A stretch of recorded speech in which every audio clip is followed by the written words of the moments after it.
वही बात कर लेते हैं राजस्थान के जालौर की, जहां जालौर के बागौड़ा उपखंड मुख्यालय में SC/ST संगठित समिति राजस्थान एवं समस्त बहुजन सामाजिक संगठन के तत्वाधान में उपखंड क्षेत्र में राष्ट्रपति महोदय के नाम से ज्ञापन सौंपा गया, जिसमें उक्त फैसले के विरोध में अनुसूचित जाति एवं अनुसूचित जनजाति समाज द्वारा इसी फैसले का मुख्य विरोध किया गया।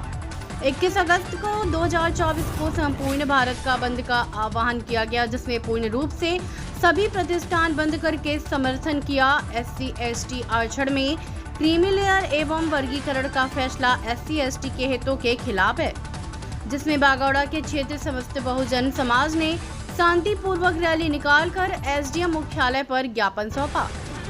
राजस्थान के जालौर से संवाददाता गेनाराम पारंगी की रिपोर्ट। आज का जो प्रदर्शन था वो किसको लेकर था और क्या कुछ मांगों को लेकर आज ज्ञापन सौंपा गया? आज 21 अगस्त 2024 को पूरे भारतवर्ष में जो SC/ST के साथ क्रिमिनल लागू किया जा रहा है, उसके विरोध में समस्त पूरे भारत के साथ में उपखंड स्तर बागौड़ा जिला सांसद में भी सबने ज्ञापन दिया है, जिसके अंदर हजारों की संख्या में लोग जुड़ करके इसका विरोध किया गया। और इस विरोध के अंदर सुप्रीम कोर्ट का द्वारा दिया गया निर्णय वो एक असंवैधानिक है। ये निर्णय है वो संविधान के अंदर संसद ही इसको पारित कर सकती है, न कि सर्वोच्च न्यायालय उसके निर्णय कर सकता है, सर्वोच्च न्यायालय उसका व्याख्यान कर सकता है। इसके मानने उस न्यायालय द्वारा जो अपील संख्या 2317/2011 पंजाब राज्य बनाम रविंद्र सिंह में पारित निर्णय को लागू नहीं करने बाबत है। इस विषय के अंदर जो आज भी SC/ST के वर्षों के साथ जो हजारों साल से भेदभाव, छुआछूत, अमान्य व्यवहार, बेगार, अत्याचार की वजह से अत्यंतिक पीड़ने के कारण इन वर्गों को सामाजिक और मुख्य रूप से भारत के संविधान निर्माताओं ने संविधान के अनुच्छेद 12, 14, 15, 16, 17 और 46, 330, 342 और 335 और 341 इत्यादि में प्रावधान किया गया है कि राज्य की सेवा में शैक्षणिक संस्थानों में आरक्षण का अधिकार दिया गया है। लेकिन इन अधिकारों का समय समय पर न्यायालय के माध्यम से निष्प्रभावी करने की कोशिश की गई है, जिसके कारण संविधान में 77वां, 81वां, 82वां, 85वां संविधान संशोधन किया गया है। इनका नवीनीकरण उदाहरण माननीय उच्चतम न्यायालय की संविधान पीठ द्वारा 1 अगस्त 2024 को दिया गया निर्णय है। इसके द्वारा अनुसूचित जाति जनजाति के संवैधानिक प्रावधानों में हस्तक्षेप किया गया है।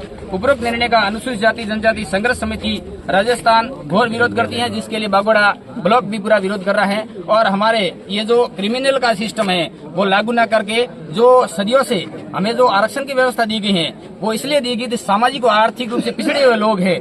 जब तक ये लोग सामाजिक और आर्थिक रूप से पिछड़े हुए लोग बाहर नहीं निकले तब तक ये सिस्टम लागू रहना चाहिए, ये हमारी पुरजोर मांग है। नहीं, सुप्रीम कोर्ट का ये फैसला है कि अगर क्रिमिनल होगा तभी वो आर्थिक रूप से जो पिछड़े हैं वो बाहर आएंगे, क्योंकि एक लगातार एक ही वर्ग है वो आगे बढ़ता जा रहा है। इसमें सुप्रीम कोर्ट का कहना है। इसमें सर ऐसा है कि जब तक जिस जगह उच्च अधिकारी जाने थे वो अभी तक नहीं गए। आज भी आप सुप्रीम कोर्ट के कॉलेजियम प्रणाली के पद देख लीजिए, वहाँ पर और UPSC की परीक्षा देख लीजिए, नेट और डॉक्टर की परीक्षा देख लीजिए, उसमें SC/ST का आज भी बैकलॉग है और उस बैकलॉग को खत्म करने के लिए साजिश की गई है। उस तक तो अभी तक व्यक्ति पहुंचे ही नहीं है, तब तक ये सिस्टम खत्म कैसे होगा? मोदी सरकार ने भी कहा कि इस तरह का कानून लागू नहीं किया जाएगा। हम इसका समर्थन करते हैं।